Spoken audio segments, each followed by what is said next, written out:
నమస్తే. Welcome to Vidhatha news. బియ్యంలో రాళ్ల గురించి విన్నాం కదా, అట్లాగే కడుపులో కూడా రాళ్ళు వస్తాయి. కానీ చాలా మంది బియ్యంలో రాళ్ళు ఎక్కువగా ఉంటే కడుపులో రాళ్ళు వస్తాయి అనుకుంటారు. బట్ విషయం అది కాదు. మన కడుపులో జీర్ణ వ్యవస్థలో ఉండే గాల్ బ్లాడర్ పిత్తాశయంలో రాళ్ళు రావడం వల్ల కడుపు నొప్పితో చాలా ఇబ్బంది పడుతూ ఉంటారు కూడా. దానికి చాలా సందర్భాల్లో సర్జరీయే పరిష్కారం అవుతూ ఉంటుంది. అయితే ఇలా ఈ గాల్ స్టోన్స్ ఎందుకు ఫామ్ అవుతాయి, వీటికి సొల్యూషన్ ఏంటి, వీటి గురించి చెప్పడానికి మనతో ఉన్నారు Ananya hospitals chairman and senior surgical gastroenterologist doctor Anand Kumar. నమస్తే సార్. జనరల్ గా అందరూ బియ్యంలో రాళ్ళు ఎక్కువగా ఉంటే రాళ్ళు తింటే రాళ్ళు వచ్చాయి అనుకుంటారు అంటారు. నేను కూడా చిన్నప్పుడు అలాగే అనుకునేదాన్ని, రాళ్ళు ఎక్కువగా ఉన్న బియ్యం తింటే రాళ్ళు ఫామ్ అవుతాయేమో అని. చాలా మందికి ఏమంటారు ఒపీనియన్ అట్లే ఉంది. బట్ పితాశయంలో రాళ్ళు అంటే అక్కడ మనం తినే రాళ్ళు అక్కడికి వెళ్ళాలంటే ఏమంటారు హ్యూమన్లీ ఇంపాసిబుల్ అంటే. మరి యాక్చువల్ గా ఈ గాల్ స్టోన్స్ అంటే ఏంటి, అసలు గాల్ బ్లాడర్ ఏంటి కథ, ఎందుకు స్టోన్స్ ఫామ్ అవుతాయి? గాల్ బ్లాడర్ అనేది మనకు జీర్ణాశయంలో ఒక డెఫినెట్ గా ఇంపార్టెంట్ ఆర్గన్. అది లివర్ కు ఇంటెస్టైన్ కు మధ్యలో ఒక పైప్ లాగా వస్తుంది. కామన్ బైల్ డక్ట్ అంటాము, పైతనాళం అంటాం. దానికి జాయిన్ అయి ఉంటుంది. ఇట్స్ ఎ స్మాల్ ఒక 5 into 4 centimeter size collapsible balloon లాగా. అంటే it's a part of liver అనుకోవచ్చా? లివర్ కి అనుసంధానమై ఉండే ఒక పార్ట్. లివర్ కు అంటే బిలియరీ అంటాం. Liver is different, biliary different. Liver made up of only cells, hepatocytes అంటాం. బిలియరీలో ఇది ఒక భాగం. మనము లివర్లో ఉత్పత్తి పైత్యరసం ఏముంటుందో దాని ఇన్ బిట్వీన్ మీల్స్, ఇప్పుడు మనకు హ్యూమన్ 3 meals తీసుకున్నారనుకోండి, ఇన్ బిట్వీన్ ప్రొడక్షన్ జరుగుతూ ఉంటుంది. ఆ ప్రొడక్షన్ జరిగిన దాన్ని మనము కలెక్షన్ సిస్టమ్ అంటే ఉంటుంది. ఇది కలెక్టింగ్ సిస్టమ్. పిత్తాశయం అనేది మనకి యూరినరీ బ్లాడర్ లాగా ఒక కలెక్టింగ్ సిస్టమ్ అంతే. అది ఓకే, లివర్ నుంచి కలెక్ట్ చేసుకొని ఇన్ బిట్వీన్ మీల్స్ ఇప్పుడు తిన్నప్పుడు అది పంప్ చేసేస్తుంది డైజెషన్ కి. పైత్యరసము ఇక్కడ ప్యాంక్రియాస్ అంటూ ఉంటుంది. రెండు జాయిన్ అయ్యి వచ్చేది పైతనాళం, కామన్ బైల్ డక్ట్ అంటాం. దాంట్లో ఒక భాగం ఇది. దాంట్లో కామన్గా ఏమంటారు, కొందరికి ఇప్పుడు out of 100 people in the society మనం తీసుకుంటే ఒక 4 to 5 peopleకి స్టోన్స్ ఫామ్ అయ్యే ఛాన్సెస్ ఉంటుంది పిత్తాశయంలో. ఇది మోర్ కామన్ ఇన్ ఫీమేల్స్. లేడీస్లో చాలా కామన్. మన సైంటిఫిక్గా దానికి రీజన్ కొందరు అంటే usually it is common in reproductive age group అంటారు. సో రీజన్స్ ఇచ్చింది ఏంటంటే హార్మోనల్ ఎఫెక్ట్ అంటే ఇంకా స్టడీ అదేమి ప్రూవ్ కాలేదు వై ఉమెన్స్లో ఇది ఎక్కువ ఉంది ఏంటని. సెకండ్ థింగ్, మనకు గాల్ బ్లాడర్లో ఈ మధ్య కాలంలో చూసుకుంటే చాలా మందికి వైరల్ డిసీజెస్ వస్తుంటాయి. అవును, డెంగీ ఫీవర్ లేదా ఈ పోస్ట్ కోవిడ్ సినారియోలో గాల్ బ్లాడర్ లూజెస్ ఇట్స్ ఏమంటారు ఫంక్షనింగ్ కెపాసిటీ ఏంటని. రిపీటెడ్గా ఇన్ఫెక్షన్స్ అయ్యి దాన్ని కాంట్రాక్టిలిటీ ఏంటి ఏముంటుందో పంప్ చేసే కెపాసిటీ పోగొట్టుకుంటుంది. సో దానివల్ల ఏమవుతుంది ఏంటంటే మనకు ప్రిన్సిపల్ ఆఫ్ ఫిజిక్స్ అంటాం.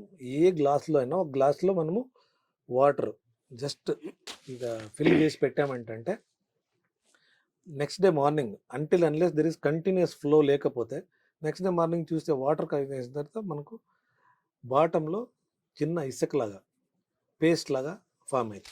సేమ్ ప్రిన్సిపల్ ఇది కూడా.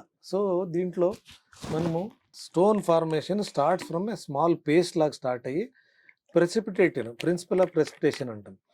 Excess bile salts, low content of water ఉన్నప్పుడు ప్రెసిపిటేట్ అయిపోతాయి. So common in females. అంటే యాక్చువల్లీ రాళ్ళు అంటే ఇవి బైల్ సాల్ట్స్తో పాటు మనం కాల్షియం లేదా బిలిరుబిన్ అంటే మనకు బిలిరుబిన్ ఎట్లా ఫామ్ అవుతుంది పిత్తాశయంలో, అది ప్రెసిపిటేషన్ అంటే ఏమంటాము సాల్ట్స్, బిలిరుబిన్, కాల్షియం మిక్స్ అయిన తర్వాత మనకు because they are in the form of stones కాబట్టి దాన్ని గాల్ స్టోన్స్ అంటాము. They are not proper stones, మనకు మట్టిలో వచ్చే రాళ్ళ లాగా కాదు. But it is purely made of, ఇవి సిలికేట్ అంటారు. మనకు భూమి మీద దొరికే సిలికేట్ స్టోన్స్ అండి. కాల్షియం అండ్ బిలిరుబిన్ స్టోన్స్ మనం ప్రెస్ చేస్తే పౌడర్ అయిపోతాయి. సో కాబట్టి ఈ స్టోన్స్ కు దానికి సంబంధం లేదు. ప్లస్ చాలా మంది ఏమనుకోవాలంటే రైస్లోనో లేదా ఫుడ్లోనో ఎక్కడో స్టోన్ ఇదయ్యి అబ్జార్బ్ అయిపోయి దాంట్లోపై డిపాజిట్ అవుతుంది. అపోహం అదంతా. కామన్గా మనకు నేను చెప్పినట్లు వైరల్ ఫీవర్స్, సెకండ్ జెనెటిక్, ఫ్యామిలీలో రన్ అవుతాయి ఇవి. కొందరికి పేరెంట్స్కి గాల్ స్టోన్స్ ఉన్నాయి ఏంటంటే నెక్స్ట్ జనరేషన్కు ఆ ఫార్మేషన్ ఛాన్సెస్ ఎక్కువ ఉంటుంది. చాలామంది అడిగేది ఎందుకంటే ఎందుకు రావాలి ఫ్యామిలీలో అంటే వాళ్ళలో functional capacity of gall bladder, again it comes back to functional capacity of gall bladder తగ్గిపోయింది, తక్కువ పని చేస్తుంటుంది, లేదా ఈ ప్రెసిపిటేషన్ కెపాసిటీ ఎక్కువ ఉంటుంది వాళ్ళకి. సో కాబట్టి సొల్యూషన్ వేరియేషన్ ఉంటుంది. సో కాబట్టి స్టోన్స్ ఫామ్ అవుతాయి. అంటే ఫుడ్ లో ఉండే కాల్షియమే అబ్సల్యూట్లీ నో రిలేషన్. దీంతో ఏమీ మనకు బాడీలో కాల్షియం ఎక్సెస్ ఎట్లా అబ్జర్వ్ అవుతుందండి? ఏదైనా కానీ intestines have a capacity to observe only ఎంత లిమిటెడ్ అంటని. దాని బియాండ్ ఇదైతే మనకు బాడీలో ఏమంటారు బ్లడ్ లో కాల్షియం పెరుగుతుందే తప్ప బ్లడ్ లో కాల్షియం హైపర్ కాల్సిమియా అంటాం. ఇప్పుడు మనకు దాన్ని కంట్రోల్ చేసే హార్మోన్స్ ఉన్నాయి, విటమిన్ డి ఉంది, పారాథార్మోన్ అంటాం, అన్నీ ఉన్నాయి. బట్ హైపర్ కాల్సిమియా అనే ఒక కండిషన్ ఉంటే మనకు ఫుడ్లో తీసుకునే దాంట్లో కాదు, హైపర్ కాల్సిమియా అనే కండిషన్ ఉంటే డెఫినెట్గా హైపర్ పారాథైరాయిడిజం అంటాం, లేదా కొలెస్ట్రాల్ లెవెల్స్ పెరగడం, హైపర్ ట్రైగ్లిజరైడేమియా అంటాం. సో వీళ్ళలో స్టోన్స్ ఫామ్ అయ్యే ఛాన్సెస్ ఎక్కువ ఉంటుంది, కొలెస్ట్రాల్ స్టోన్స్ అంటారు. సో ఇవి మెయిన్ రీజన్స్. అదే కాకుండా ఇప్పుడు జనరేషన్లో చాలా మందికి బేరియాట్రిక్ సర్జరీస్ జరుగుతున్నాయి. ఒబేసిటీ వాళ్ళకి, ఒబేసిటీ ఉండే వాళ్ళకి సర్జరీస్ జరిగిన తర్వాత ఆ స్టమక్ని మనం కట్ చేసిన తర్వాత మన ఫిజియాలజీ చేంజ్ అవుతుంది అక్కడ. అవును, హోల్ ఫిజియాలజీ చేంజ్ అవుతుంది కాబట్టి మనకు same the nerve supply to gall bladder ఏముండో ఫంక్షనింగ్ తగ్గిస్తుంది. Ultimately the functionality of gall bladder తక్కువ ఉంటే స్టోన్ ఫార్మేషన్ ఛాన్సెస్ పెరుగుతుంది. సో మెయిన్లీ ఇవన్నీ common reasons. So diabetes, obese people, obesity surgery అయిన తర్వాత, లేదా వైరల్ ఫీవర్స్ ఇలాంటివి వచ్చిన వాళ్ళు మనము. అదే కాకుండా చిన్నపిల్లల్లో కొందరికి స్టోన్స్ ఎక్కువ ఉంటాయి. చిన్నపిల్లల స్టోన్స్ కామన్గా చిన్నపిల్లల స్టోన్స్ వచ్చేది అంటే ఇమ్యూలిటిక్ అనీమియాస్ అంటాం. మన రక్త కణాలు డ్యామేజ్ అయ్యి దాన్ని రక్త కణాలు డ్యామేజ్ అయిన తర్వాత బిలిరుబిన్ ఫామ్ అవుతుంది. బ్రేక్ అయిన తర్వాత అవి ఎక్సెస్ బిలిరుబిన్ ప్రొడక్షన్ వల్ల బిలిరుబిన్ స్టోన్స్ అంటే ఫామ్ అవుతాయి. దాన్ని కలర్డ్ స్టోన్స్ అంటాం. యూజువల్లీ అవి గ్రీన్ కలర్ ఉంటాయి. సో మిక్స్డ్ స్టోన్స్ ఉన్నప్పుడు they are black to multiple variable colours ఉంటాయి. Cholesterol stones almost yellow colour ఉంటాయి. So different types mixed stones, cholesterol stones, bilirubin stones. Colour ని బట్టి కూడా అవి ఏ రకమైన స్టోన్స్ ఎలా ఫామ్ అయినాయో తెలుసుకోవచ్చు. ఇప్పుడు ఇంకోటి, మీరు వైరల్ ఫీవర్స్ వల్ల కూడా ఈ గాల్ బ్లాడర్ ఫంక్షన్ లో అయిపోయి స్టోన్స్ ఫామ్ అవుతాయి అన్నారు కదా, పిల్లల్లో కూడా మరి వైరల్ ఫీవర్స్ వల్ల ఇలాంటి అవకాశం ఉందా? అడ్వాంటేజ్ ఆఫ్ ఏమంటారు వైరల్ ఫీవర్స్ ఇన్ చిల్డ్రన్ అంటే యూజువల్లీ సిస్టమిక్ ఇన్వాల్వ్మెంట్ తక్కువ ఉంటుంది. ఓకే, వాళ్ళకి ఏమంటారు వైరల్ ఫీవర్స్ వచ్చేది ఏంటంటే usually limited to respiratory tract, GI tract involvement. చిన్న పిల్లలు అంటే అట్లీస్ట్ 4 to 5 years వరకు ఇన్వాల్వ్ కదా. After that they also can get affected. వాళ్ళకి ఇమ్మీడియట్ గా అప్పుడే రావాల్సిన అవసరం లేదు, దే బికమ్ అడల్ట్ అన్నప్పుడు బయటపడచ్చు స్టోన్స్. ఇప్పుడు ఈ స్టోన్ సైజుని బట్టి కూడా అది కంపల్సరీ సర్జరీ చేయాలి, లేదంటే వాటికి అవి కొందరు మామూలుగా అంటారు మందులతో కరిగించడం వీలవుతుందా అంటారు, వేరే ఆల్టర్నేటివ్ మెడిసిన్ లో కూడా వాటిని కరిగించవచ్చు స్టోన్స్ ని అంటారు. అది ఎంతవరకు పాసిబుల్ అవుతుంది? In India anything is possible అంటాం. పాసిబుల్గా మనము సింపుల్ నేను సైంటిఫిక్ ఎక్స్ప్లెనేషన్ ఇస్తాను దీనికి, ఎందుకంటే జనాలకు అర్థం కాదు. మనం ఇచ్చే మెడిసిన్ ఏదైనా కానీ ఇచ్చిన మెడిసిన్ డీటాక్సిఫికేషన్ ఎక్కడ జరగాలి? 2 చోట్ల, లివర్లో, కిడ్నీలో. అంతే. బిఫోర్ ఇట్ గెట్ ఎక్స్క్రీటెడ్ కావాలి. అది మనకు యూరిన్గా ఒకసారి ఫిల్టర్ అయిన తర్వాత దాంట్లో లోపల ఫామ్ అయ్యే ఇది కిడ్నీ స్టోన్స్ అయితే ఇది అంతే. బైల్లో మీకు సెక్రీట్ అయినా కూడా ద అమౌంట్ ఆఫ్ డోస్ మనం ఇవ్వాల్సింది ఏంటంటే టూ మచ్. ఏమంటారు, దానివల్ల సైడ్ ఎఫెక్ట్స్ వచ్చి మనిషి చనిపోయే ఛాన్సెస్ ఉంటాయి. అవి అన్ని ఎక్స్పెరిమెంట్స్ జరిగిపోయినాయి, మెడిసిన్స్తో కరిగించడానికి ప్రయత్నం చేశాం. అంటే ఈ స్టడీస్ అన్ని పర్ఫార్మ్డ్ ఆన్ అనిమల్స్. సో ఏదైనా ట్రీట్మెంట్ మనము ఇచ్చేసినప్పుడు అనిమల్ స్టడీస్లోనే ఇచ్చేస్తాం. అనిమల్ స్టడీస్ చేసినప్పుడు మనము ఫస్ట్ డిజాల్వింగ్ ఏజెంట్స్ ఉన్నాయి. ఆ డిజాల్వింగ్ ఏజెంట్స్ ఇచ్చినప్పుడు the animal started behaving differently and died. దాని సైడ్ ఎఫెక్ట్స్ వల్ల స్టోన్స్ అక్కడే మిగిలిపోయినాయి.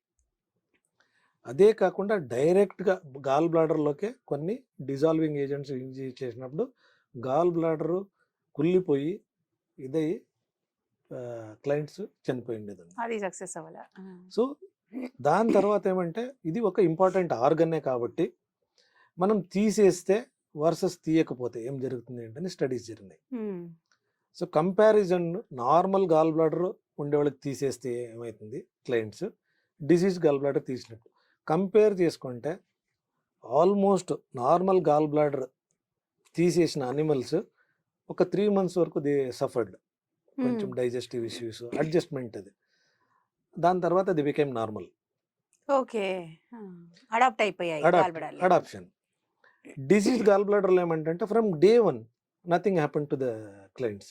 They lived, they ate all the food, they were eating fatty food అంతా. సో స్టడీ వైజ్ చూసుకుంటే మీకు డిసీజ్డ్ గాల్ బ్లాడర్కి నార్మల్ గాల్ బ్లాడర్ తేడా ఏమంటే నార్మల్ గాల్ బ్లాడర్ తీసినాను over time your body has to get adjusted. It can not be permanent damage ఉండదు. Plus gall bladder స్టోన్స్కి ఎన్ని ప్రయత్నాలు చేసినా treatment only 1 as of today. ఎవరు ఎంత అడ్వర్టైజ్మెంట్లు ఇచ్చుకున్నా ఈ మెడిసిన్తో కరిగితో కరిగించిన surgery is the only option. చేయకపోతే ఏమవుతుంది చాలామంది అడుగుతారు, సార్ చిన్న స్టోన్స్ కదా అవసరమా, ఇప్పుడే చిన్న వయసు 20 ఏళ్ళ వయసు ఇంకా పెళ్ళి కావాలి అనే వాళ్ళకు చాలామందికి నేను చెప్తా stone size doesn't matter. Okay, the smaller the stone it can trouble you more. Really పెద్ద సైజ్ ఉంటేనే ఇంకా ప్రాబ్లం ఎక్కువ అవుతుంది అనుకుంటున్నాను. పెద్ద సైజ్ ఉన్నప్పుడు ఏమంటారు ఇట్ కెనాట్ స్లిప్. ఇప్పుడు పైతనాళం నుంచి మనకు గాల్ బ్లాడర్ నుంచి పైతనాళం కనెక్షన్ ఉంది, చిన్న పైప్ ఉంటుంది సిస్టిక్ డక్ట్ అంటే. దాంట్లో నుంచి స్టోన్ స్లిప్ అవ్వడానికి చిన్నగా ఉంటే ఈజీ, నాళంలోకి వెళ్ళిపోతుంది, మళ్ళీ వచ్చింది అంటే జాండీస్ స్టార్ట్ అవుతుంది. ఒకసారి జాండీస్ స్టార్ట్ అయింది అంటే మీకు you can land up in anywhere. Infection పెరగొచ్చు, కొలిసిస్టైటిస్ అంటాము, కొలైంజైటిస్ అంటాం, patient go into ICU. అది ఇంకా కిందకు వచ్చి స్లిప్ అయ్యి ప్యాంక్రాటిక్ డక్ట్ దగ్గర వచ్చింది ఏంటంటే అక్యూట్ ప్యాంక్రటైటిస్ అంటాం. అక్యూట్ ప్యాంక్రటైటిస్ అంటే గాల్ స్టోన్ ఇండ్యూడ్ ప్యాంక్రటైటిస్ 100 మందికి జరిగితే 50 మంది బతకరు. 50% of patients with gall stone pancreatitis, severe pancreatitis ఉంటే 50 మంది బతకరు. ఇవన్నీ కాలేదు అనుకోండి, స్టోన్ అక్కడే ఉంది ఏంటంటే అలాగే వదిలేస్తే నాకు ఏం ప్రాబ్లం లేదు, నొప్పే లేదు సార్, అప్పుడప్పుడు ఏదో ఈ మసాలా ఫుడ్, ఆయిల్ ఫుడ్ అవన్నీ మానేసుకున్నా, చికెన్ మానేసుకున్నా, మటన్ మానేసుకున్నా అన్నీ చెప్తారు, అలాగే వదిలేసామనుకోండి these stones can irritate gall bladder wall and lead to cancer. So తీసేస్తే మీకు ఏం ప్రాబ్లం అవుతుంది అంటే చాలామంది అడుగుతారు. తీసేస్తే 100% ఎలాంటి ప్రాబ్లమ్స్ ఉండదు. నేను ఎప్పుడు చెప్తాను, ఫస్ట్ 1 week ఒక సాఫ్ట్ ఫుడ్ తర్వాత you can get back to anything whatever you want to eat under this sun you can eat, because liver has already taken over its job. Supply job already తీసేసుకోంది. వీడు ఎట్లా పని చేస్తలేడు, వీనికి పని పెట్టి నువ్వు waste, నేను ఎంత కావాలో అంతే ప్రొడక్షన్ చేస్తా, అవసరపడినప్పుడు నేనే పని చేస్తా అంట. So liver starts acting as a contracting agent. So it has a capacity to contract. So కాబట్టి ఎలాంటి ప్రాబ్లమ్స్ ఉండదు. So solution for gall bladder stones is only 1, gall bladder తీసేయాలి. ఇప్పుడు పాతకాలంలో అంటే అల్ట్రాసౌండ్ కూడా ఉంటుండే. మేము చదువుతున్నప్పుడు ఒక అల్ట్రాసౌండ్ తప్ప సిటీ స్కాన్ సిటీలో ఒక చోట ఉంటుండే, ఎక్కడో ఒక చోట. అవన్నీ ఎంఆర్ఐ అనేది ఏమంటారు బుక్లో చదివిందే తప్ప మేము పర్సనల్గా ఎంఆర్ఐ చూసింది లేదు మేము చదువుతున్నప్పుడు. సో ఆ సిచ్యుయేషన్లో పేషెంట్ సిమ్టమ్స్ ఉంటేనే వస్తుండ్రు మన దగ్గర, కాంప్లికేషన్స్తో, జాండీస్తో వస్తుండ్రి, లేదా క్యాన్సర్తో వస్తుండ్రి, లేదా గాల్ బ్లాడర్ ఇన్ఫెక్షన్ అయ్యి పగిలిపోయి పస్ అయ్యి వస్తుండ్రి, లేదా ప్యాంక్రటైటిస్తో వస్తుండ్రి. ఇలాంటి పేషెంట్ బతికించాలంటే మేము చాలా కష్టపడతాం. ఇప్పుడు ఎట్లుంది ఏంటంటే మేము laparoscopic surgery, you operate in the morning. Western కంట్రీస్లో most of them they go home in the evening. మన ఇండియన్ సిచ్యువేషన్ అంటే నెక్స్ట్ డే మార్నింగ్ మేము పంపించేస్తాం, నెక్స్ట్ డే ఈవినింగ్. సో కాబట్టి you stay in the hospital for a day, you need not tell anybody that you undergone surgery. ఎవరికి చెప్పాల్సిన అవసరం లేదు. You take a holiday, you come get operated, go home, then go back to job. అంతే, ఒక్క రోజులో అయిపోతుంది. 1 day laparoscopy. ఈరోజు operation, రేపు evening discharge. You will come for probably 1 stitch removal after a week, follow up ఉంటుంది తప్ప వేరే ఏముండదు. సైడ్ ఎఫెక్ట్స్ గట్రాలు ఏముండవు అంటే absolutely. I mean, I have operated on thousands and thousands of people. Nobody has complained, come back and complained నాకు తీసిన తర్వాత problems అయినాయి అంటారు. Okay. It is diseased gall bladder, already non functioning కాబట్టి నీ లోపల ఉన్నాను అదే ప్రాబ్లము, లేకపోయినా అదే ప్రాబ్లం. అదే problem. Rather you get cured of the symptoms. అవును. సో కాబట్టి అంత అవన్నీ ఏమంటారు పాత కూర క్వశ్చన్స్ అంటాం మేము. Somebody will answer for you. Operation చేయించుకున్న వాళ్ళు ఎవరు కంప్లైంట్ చేయరు. పక్కన మనం గాల్ బ్లాడర్ ఆపరేషన్ నాకేంటున్నట్లే సలహా ఇవ్వడానికి చాలా మంది తయారైపోతారు. అరే డైజెషన్ ప్రాబ్లం అవుతుందంట, ఆయిల్ ఫుడ్ తినలేవంట, యూ కాంట్ ఈట్ ఎనీథింగ్, ఇలా అయిపోతుందంటే సైకలాజికల్గా దే విల్ ఈట్. అయినా మన దగ్గర ప్రతి ఒక్కరు డాక్టర్ గానే బిహేవ్ చేస్తారు. 99% ఆఫ్ ద టైమ్స్ ఏమంటారు ఉచిత సలహాల వల్ల కన్ఫ్యూజన్ అవుతుంది. ఆపరేషన్ అయిన వాళ్ళని కనుక్కుంటే వాళ్ళు ఎవ్వరు ఇంతవరకు, అట్లీస్ట్ నా patients I will give to my next patient number ఇచ్చేస్తా, ఇదే పలానా పేషెంట్లు చేయించుకున్నారు, you talk to them, if they say they have a problem you don't get operated. ఇప్పుడు కొందరు ఏమంటారు మా మదర్కి ఆపరేట్ అయింది సార్, సార్ నాకు భయం వేస్తుంది. ఇప్పుడు వాళ్ళ mother, your mother is best example. తనకి బాగుంది కదా, అలాగే బాగుంటావు. నువ్వు ఎందుకు చేయించుకునేది భయం అంటే you have to undergo at some point of time. ఈ రోజైనా రేపైనా సర్జరీ చేసుకోవాలి. When you don't have pain surgery చేయించుకుంటే రికవరీ ఫాస్ట్ ఉంటుంది. అదే చెప్తాం. చాలా మంది ఫిజిషియన్స్, జనరల్ ప్రాక్టీషనర్ ఏమంటారా, నొప్పి వచ్చినప్పుడు చేయించుకోండి అంటారు. అవును. సో నొప్పి వచ్చింది అంటే it's a complicated gall bladder. Operating surgeons కు ప్రాబ్లమ్, ఆపరేషన్ చేయించుకునే వాళ్ళకు problem. So it is difficult because infection ఒకసారి స్టార్ట్ అయింది అంటే ఇట్స్ ఎ క్లోజ్ కంపార్ట్మెంట్. ఒకసారి వాపు వచ్చింది అంటే పక్కన ఇంటెస్టైన్స్ అతుక్కుంటాయి, లివర్ అతుక్కుంటాయి, డిసెక్షన్ ప్రాబ్లం ఉంటుంది, కాంప్లికేషన్స్ ఆన్ టేబుల్. కొందరికి ఇన్ఎక్స్పీరియన్స్డ్ ఎవరైనా చేసేకపోతే బైల్ డక్ట్ ఇంజరీస్, ఇవన్నీ long term complication, almost life threatening complications. Gall bladder operation చేసేది ఈరోజు చేసి రేపు పంపిస్తానని అంటే అంత సింపుల్లా చాలామంది ఆలోచిస్తారు. ఇట్ ఈస్ టెక్నికలీ ఏమంటారు most difficult. You have to see in the ఏమంటారు screen and operate, not the patient. Patient అసలు మీ పిక్చర్లోనే ఉన్నాడు, ఇట్లా చూసుకొని ఆపరేట్ చేస్తుంటారు. So you have to imagine that you are inside the abdomen and taking it out. 360 degrees మనము ఇచ్చేయాలి, స్టీరియోగ్నోటిక్ అంటాం మనం.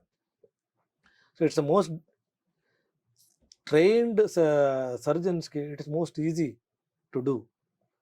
బట్ ఏమంటారు ఎవరితో చేయించుకోవాలని మీరు చాలా జాగ్రత్త. It is very important. Who does it is also important రికవరీకి. అది ఎంత స్కిల్ఫుల్ గా సర్జరీ చేస్తే అంత రికవరీ అంత ఫాస్ట్ గా ఉంటుంది అనుకోవచ్చు. అంటే ఎప్పుడు చేయించుకుంటాం, అది ఇంపార్టెంట్. చాలా మంది ఏమంటారంటే the best I always say, నీకు ఎప్పుడు పెయిన్ లేదు, తెలిసింది ఏంటంటే get it of, don't ask for any opinion, go get it out. లేదు మీకు పెయిన్ వచ్చింది రిపీట్ గా అంటే కొన్ని రోజులు యాంటీబయాటిక్స్ ఇవన్నీ వాడి పెయిన్ తగ్గి వాపు తగ్గే వరకు వెయిట్ చేయి, అర్జెంట్ ఏం లేదు. బట్ రిపీటెడ్గా పెయిన్ వస్తుంది అంటే you have no choice, get it done quickly. ఎందుకు పెయిన్ వచ్చేటప్పుడే ఈ యాంటీబయాటిక్స్ ఏవి వాడకుండా అప్పుడే డైరెక్ట్ చేయకూడదా? That is the best time. But nobody ఏమంటారు wants to get it done. Okay, కొన్ని రోజులు మందులతో చూద్దాం, ఒపీనియన్స్, దీంట్లో they will waste anything within first 48 hours చేసామంటే రిజల్ట్స్ బాగుంటాయి. డిసెక్షన్ నాకు ఏమంటారు ఎట్లుంటుంది ఏంటంటే బటర్లో నుంచి ఒక ఎయిర్ ఇట్లా లాగినట్టు ఏమంటే ఈజీగా ఉంటుంది. Dissection will be easier. అప్పుడైతే ఈజీ అవుతుంది, ఏదైనా ప్రాసెస్ ఈజీ అవుతుంది. ఇప్పుడు ఇక్కడ మరి జనరల్ గా సిమ్టమ్స్ లేకుండా కూడా స్టోన్స్ ఉండొచ్చు. సిమ్టమ్స్ ఎప్పుడు no gall bladders in the world can be asymptomatic. రాసి పెట్టుకోవాలి. అంటే నొప్పి వస్తుంది అంటే నొప్పి అనేది ఒక పార్ట్. అంటే ఎలాంటి సిమ్టమ్స్ జనాలకు ఎట్లుంది ఏంటంటే నొప్పి వస్తేనే అది సిమ్టమాటిక్ అంటని, లేదంటే వేరేవన్నీ ఏసిమ్టమాటిక్ అని. 90% of gall bladder stones are going to cause you acidity symptoms. ఎండోస్కోపీలు చేయించుకుంటారు, నార్మల్ అంటారు, టాబ్లెట్లు వాడుతూనే ఉంటారు అసిడిటీ గోళీలు, లేదా ఆయిల్ ఫుడ్, ఫ్రైడ్ ఫుడ్, ఇలాంటివి వాళ్ళకి పడదు. తేపులు ఎక్కువ వస్తుంటాయి, బ్లోటింగ్ ఉంటుంది, ఇలాంటి సిమ్టమ్స్ ఎక్కువ ఉంటాయి. నొప్పి కన్నా 90% ఆఫ్ ద టైమ్స్ ఇవే ఉంటాయి. 10% మాత్రమే పెయిన్ఫుల్ సిచ్యుయేషన్స్కి వస్తారు. కాంప్లికేటెడ్ గాల్ బ్లాడర్ అంటాం దాన్ని. పెయిన్ రావచ్చు, జాండీస్ రావచ్చు, కోలెసిస్టైటిస్ అంటాము, లేదా ప్యాంక్రటైటిస్ అంటాము, లేదా క్యాన్సర్ తోనే వచ్చాయి. సో కాబట్టి no gall bladder stones are asymptomatic as of today. పాత కాలంలో ఎందుకంటే మాకు ఇన్వెస్టిగేషన్ ఉండలేదు, సిమ్టమ్స్ కోరిలేట్ చేసే అవుతుండదు. ఇప్పుడు మనం ఈ ఏరియాలో వచ్చే అసిడిటీ సిమ్టమ్స్ ప్యాంక్రియాస్లో ప్రాబ్లం ఉండాలి, అల్సర్ ఉండాలి, గాల్ బ్లాడర్లో స్టోన్స్ ఉండాలి, ఇంకెందుకు వస్తాయి? ఇవన్నీ లేదన్నప్పుడు గాల్ బ్లాడర్ స్టోన్సే ఉన్నాయంటే నీకు అసిడిటీ సిమ్టమ్ వస్తున్నాయంటే అదే reason, there is no other reason. So కాబట్టి no stones can be asymptomatic. They may not be painful, అంతే, పెయిన్ రాకపోవచ్చు, బట్ ఏసిమ్టమాటిక్ అనేది ఓల్డ్ టర్మినాలజీ. అంటే ఇప్పుడు ఒక రకంగా ఎక్కువ మటుకు తరచుగా గ్యాస్ ప్రాబ్లంతో ఇబ్బంది పడుతున్నారు, తరచుగా అసిడిటీ అవుతుంది అట్లా అనుకుంటే గనక ఒకసారి ultrasound most of the times pick up అయిపోతాయి. Abdominal scan abdominal ultrasound, simple ultrasound తో తెలిసిపోతాయి. సో అప్పుడు గాల్ స్టోన్స్ ఉంటే ఇమిడియట్ గా అది ఆపరేట్ చేసేస్తే అయిపోతుంది ప్లాంట్ గా. నో ఎమర్జెన్సీ ఏమంటారు ఏసిమ్టమాటిక్ స్టోన్స్ అంటే మీరు అంటారు కదా, ఏసిమ్టమాటిక్ కదా, ఎమర్జెన్సీ ఏం లేదు. పెయిన్ ఉంది ఏంటంటే డోంట్ వెయిట్. నేను ఎవరికి చెప్పేది అంటే పెయిన్ వచ్చింది గాల్ బ్లాడర్ స్టోన్స్ ఉన్నాయంటే డూ నాట్ వెయిట్. ఇంకా అది ఒక రకంగా చెప్పాలంటే ఎంత ఎర్లీ ఇమిడియట్ గా చేయిస్తే better, earlier the better. Better way. ఇప్పుడు మరి పిల్లల్లో కూడా వచ్చే ఛాన్స్ ఉంది కదా, అంటే ఆఫ్టర్ 14 years ఆఫ్ అదే పెద్ద కొంచెం స్కూల్ గోయింగ్ ఏజ్ లో పిల్లల్లో వచ్చే ఛాన్స్ ఉంది అన్నారు కదా, వాళ్ళలో కూడా సేమ్ ఇట్లాగే అసిడిటీ కైండ్ ఆఫ్ సిమ్టమ్స్ ఉంటాయి. There is nothing ఏమంటారు అడల్ట్స్ లో ఒకటి ఉండాలి, చిల్డ్రన్స్ లో ఉండాలి. Symptoms are going to be same వాళ్ళలో అయినా కూడా. అదే జనరల్ గా అంటే యాజ్ ఎ పేరెంట్ ఏం ఆలోచిస్తామంటే పెద్దవాళ్ళకి కదా గ్యాస్ వచ్చేది, అసిడిటీ వచ్చేది, అట్లాంటి కైండ్ ఆఫ్ థాట్ లో ఉంటారు. బట్ పిల్లలకి అలా వస్తుంది, అది ఫ్రీక్వెంట్ గా వస్తుంది, అరే ఫుడ్ బాగానే తీసుకున్నారు. చాలా మంది అదే ఆలోచిస్తారు. ప్లస్ ఏమంటారు ఆ ఏజ్ లో డిటెక్ట్ అయినప్పుడు ఫస్ట్ థాట్ అంటే చిన్న పిల్లలు కదా, ఆపరేషన్ ఇప్పుడు చేపిస్తే అలా అంటారు. Age is no bar for all these అండి. సర్జరీకి age is no bar. Stones ఉన్నాయా, better get it out early. Baby will be all right. రిపీటెడ్గా ఇన్ఫెక్షన్ అయ్యి గ్రోత్ డిస్టర్బ్ అవుతుంది, తినేక మానేస్తారు, ఫియర్ఫుల్ సిచ్యుయేషన్స్కి వచ్చేస్తారు, వాళ్ళకి ఫుడ్ చూసినట్లే భయం వేస్తుంది. తర్వాత పేరెంట్స్ ఏమవుతుందంటే మా పిల్లగాడు తింటలేదు, మా పాప తింటలేదు, ఎంత చేసి పెట్టినాడు తింటలేదు. తర్వాత ఏమంటారు రివర్స్ యాక్షన్ అని, ఇది ఏమంటారు వాళ్ళనే బ్లేమ్ చేసేదానికి, ఎంత చేసి పెట్టినా తినడు, ఇంకేం చేసి పెట్టాలి వాళ్ళకి అనేది వస్తుంది. బట్ ఎందుకు తినట్లేదు అనేది పాయింట్. సో దాన్ని ఇమీడియట్ గా సాల్వ్ చేయాలి. దీనికి ఓన్లీ స్కాన్ ఏనా, ఇంకా అదర్ ఏమైనా blood test? Depends on blood test లో గాల్ బ్లాడర్ స్టోన్స్ ఏం డిటెక్ట్ అవ్వండి, జాండీస్ ఉంటే తెలుస్తుంది అంతే. Ultrasound is good enough. In case jaundice ఉంది ఏంటంటే next stage of investigation stone ఏమైనా స్లిప్ అయిందంటే ఎంఆర్సిపి అంటే చేస్తాం. ఎంఆర్సిపిలో స్టోన్ ఉంది డక్ట్ లో అంటే ఎండోస్కోపీ చేసి ఆ స్టోన్ తీయాలి. ఏమంటారు ప్రాసెస్ చేంజ్ అయితే పోతుంది. అండ్ ఎండోస్కోపీ చేసి ఈఆర్సిపి ఇంట చేసి స్టోన్ తీసి స్టెంట్ పెట్టి తర్వాత గాల్ బ్లాడర్ తీసి ఆ 4 weeks 6 weeks తర్వాత ఎండోస్కోపీ చేసి స్టెంట్ తీసి, it's a long procedure. Once you get in to a complicated gall bladder మీకు లాంగ్ టర్మ్ సిమ్టమ్స్ మిగిలిపోతాయి. అవన్నీ ఫియర్ఫుల్ ఇది ఉంటాయి. ఏమంటారు నాకు ఇట్లా అయింది కదా, ఇది తింటే ఏమవుతుందో అనే ఒక భయంలోకి వస్తారు, ఫోబియాలోకి వెళ్ళిపోతారు. సెకండ్ ఏమంటారు there will be some symptoms left behind after a complicated gall bladder ఉంటాయి.